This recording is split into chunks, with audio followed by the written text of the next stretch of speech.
The death of John the Baptist. King Herod heard this, for his name became known, and he said, "John the Baptizer is risen from the dead, and therefore these powers are at work in him."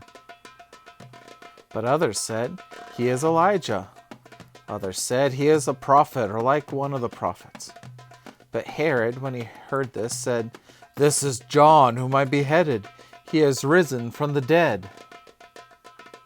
For Herod himself had sent out and arrested John, and bound him in prison for the sake of Herodias, his brother Philip's wife, for he had married her. For John had said to Herod, "It's not lawful for you to have your brother's wife." Herodias set herself against him, and desired to kill him, but she couldn't, for Herod feared John, knowing that he was a righteous and holy man, and kept him safe. When he heard him, he did many things, and he heard him gladly. Then a convenient day came, when Herod on his birthday made a supper for his nobles, the high officers and the chief men of Galilee.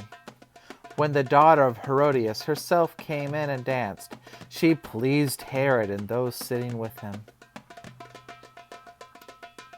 The king said to the young lady, "Ask me whatever you want, and I will give it to you."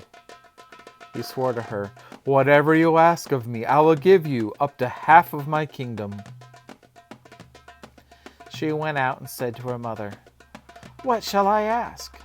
She said, "The head of John the Baptizer."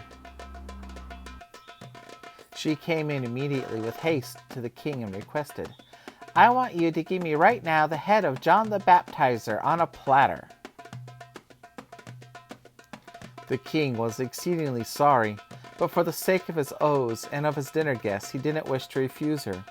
Immediately the king sent out a soldier of his guard and commanded to bring John's head, and brought his head on a platter, and gave it to the young lady, and the young lady gave it to her mother.